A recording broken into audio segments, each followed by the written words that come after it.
Hey folks, Joe Hafner here at the Hafner Real Estate Command Center in Murfreesboro. Today we're back for some real estate Q&A. It is Tuesday, and right now it's 9:15 if you're watching this live. So if you are watching it live, do me a favor and make a comment down below. Tell me where you're at, what you're doing.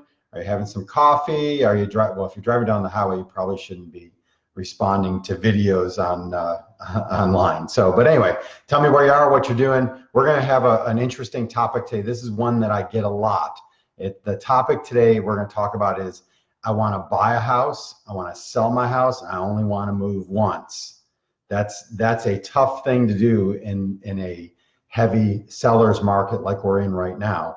So we're going to talk about that a little bit. So want to thank you for joining me and ask you to, my goal and Hafner Real Estate's goal, our purpose for existing is to help you achieve your real estate goals, help people achieve their real estate goals. One of the ways that we do this is I get online and a couple times a week and I answer questions that I get pretty commonly or that people ask me or that someone private messages me. And I answer those questions that are going to help people to have the knowledge they need to be more effective at achieving their real estate goals, buying a house, selling a house, investment property, whatever that may look like. So that's why I do this. So if you can, if you know someone who would benefit from this information, please tag them in the comments. If you have questions about real estate, please put them in the comments or private message me. I'll come back even when the live video is over and I will answer any questions that anybody puts in there. And also, the more this gets shared, the more people that see it, the more this content get out, the better it'll be where people can take this information, have that power to be able to really know what they're doing when it comes to real estate. I was talking to a new buyer that I've been working with, and it's very interesting how so many people have no clue what the process looks like, that when they're going to buy or sell a house or buy a house, that they just have no clue what that real estate process looks like.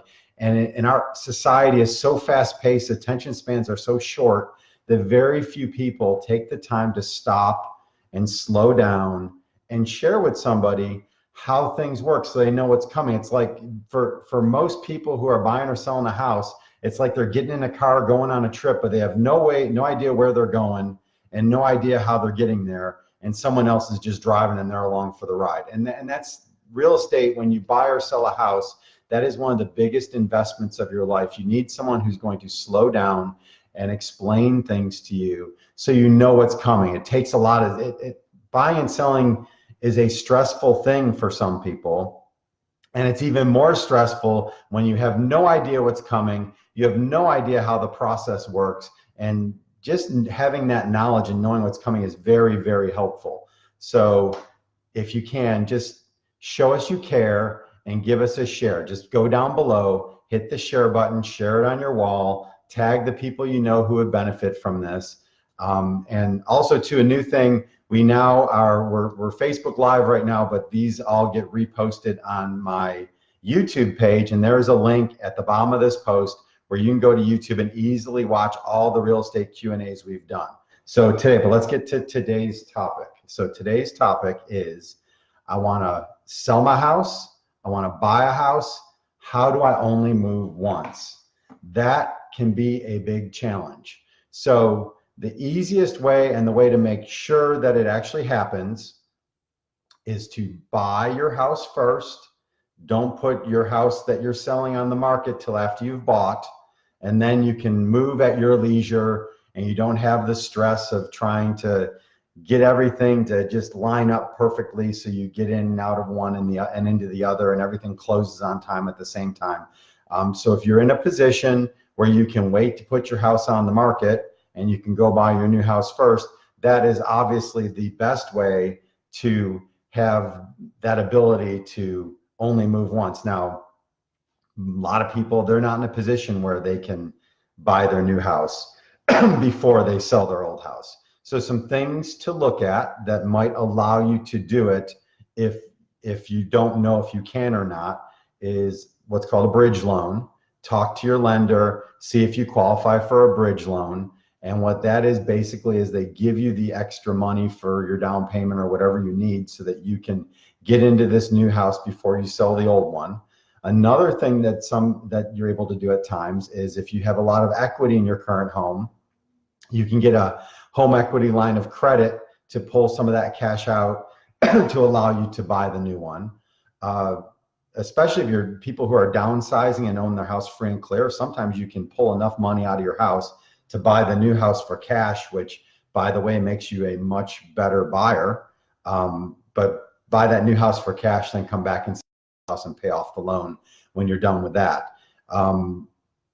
So if you get that home equity line, if you're seeking that home equity line of credit, then make sure you talk to your current lender who is going to help you get the loan on your new house, so that you can make sure that on that home equity line of credit doesn't mess anything up in terms of your ratios, in terms of what you owe to people, so that it doesn't mess up the loan that you're going to get. So this is all stuff that you don't want to just go out and do it. You want to talk it over with someone who knows what they're doing, a really solid real estate professional, and definitely, if you're getting a loan on your new house, a lender who can help you with that. So that's going to be the best, the most sure way. Let's not say the best, but the most sure way to make everything happen is to buy your new house and then sell your old house after you've bought the new one. If you're not in a position where that can happen, you don't have equity in your current house, enough equity to make that happen, you don't have maybe a relative who can give you a gift of the money that you need to go into the new house, you don't qualify for a loan if you haven't sold the old house, you don't qualify for a bridge loan, the next way to do it is to go ahead and get your current house on the market and make it in a seller's market like we're in right now. When you put your house on the market, you can make that house extremely attractive to potential buyers and cause a higher likelihood of multiple offers on that house. So if you know, let's say that houses like yours are selling for $300,000, and you know that your house has a little bit of work that needs to be done to make it in great shape. So if you go in your house and you get it in as perfect of shape as you can, so it's as close to a builder's model as possible, and then you go ahead and you price it just a hair under where the market currently is.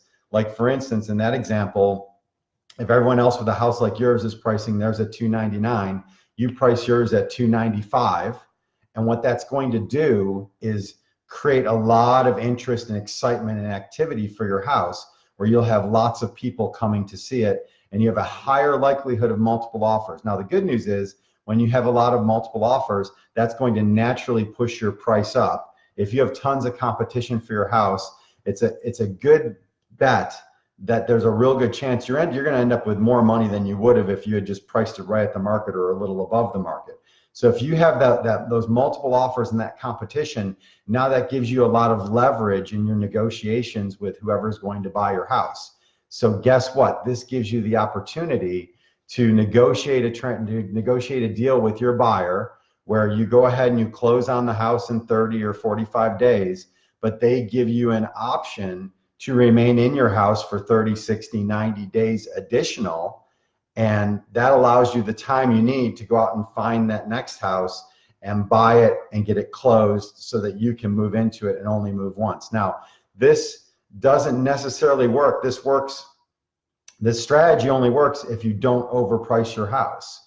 If you overprice your house, if you make it too expensive for the current condition it's in compared to other houses on the market, and you don't get lots of interest or buyers who know that if they don't work with you, they're not going to be likely to get it, you're going to end up with a single buyer they're going to have all the leverage, and they're not going to agree to allow you that extra time to stay in the house until you move out. The best way to make it work, if you're doing that strategy of putting your house on the market and then selling it, is number one, have it in perfect condition.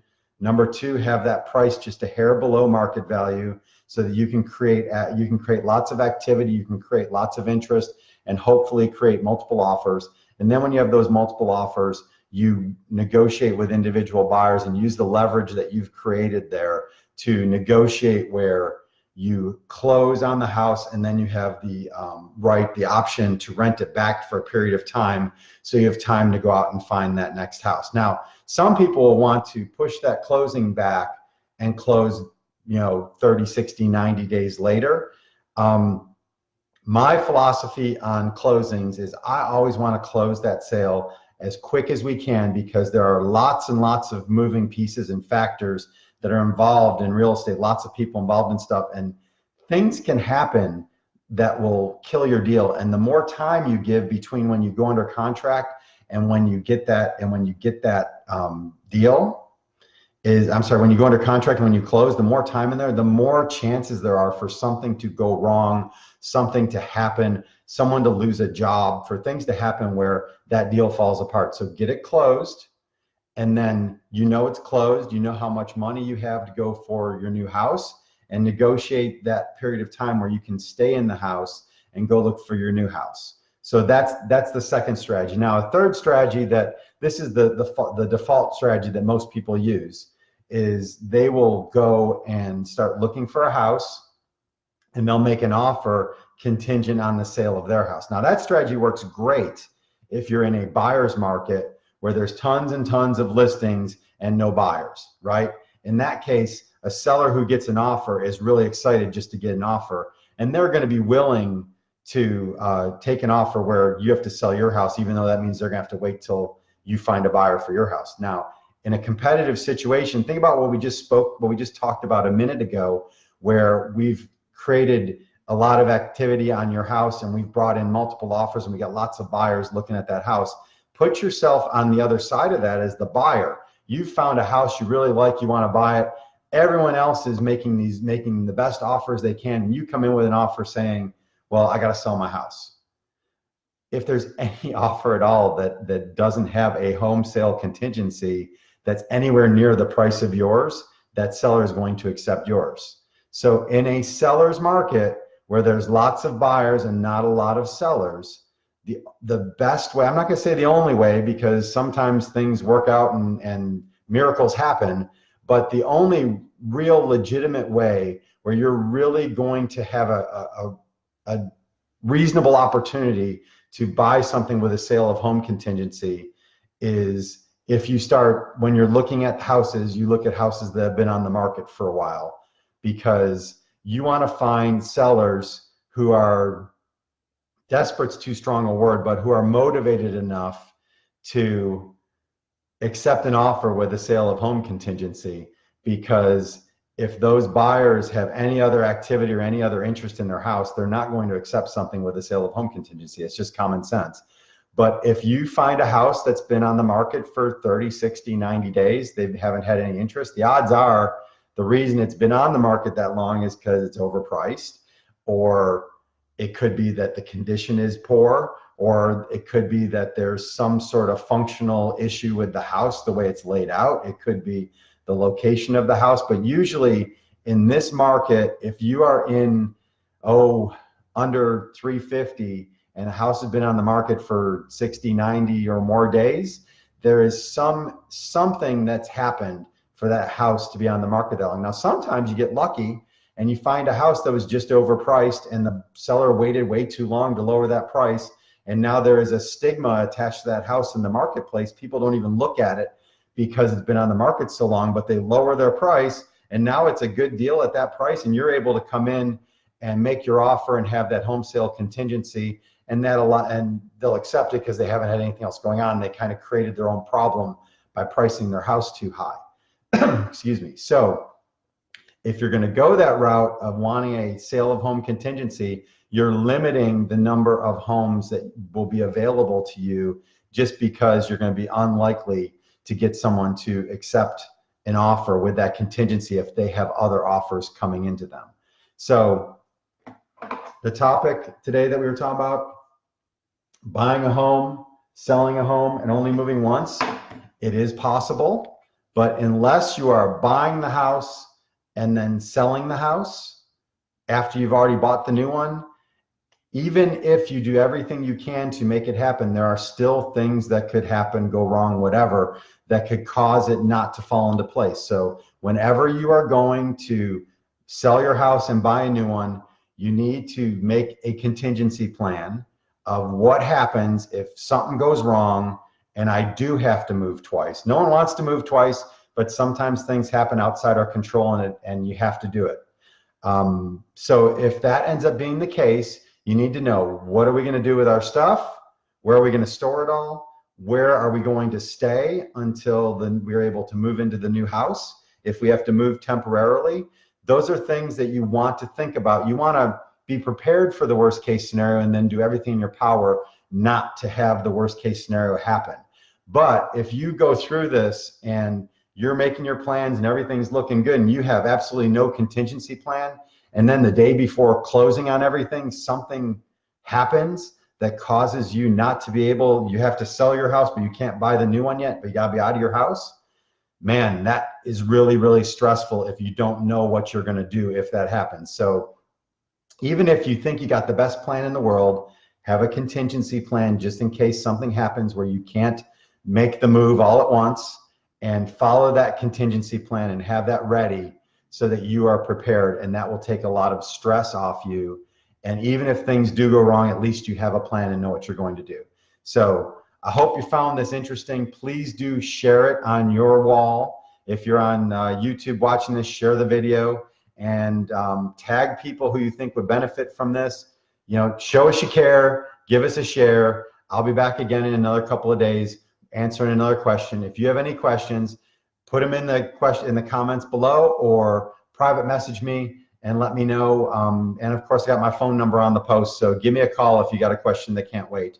And I am always happy to answer them. So thanks for joining me. We'll see you next time.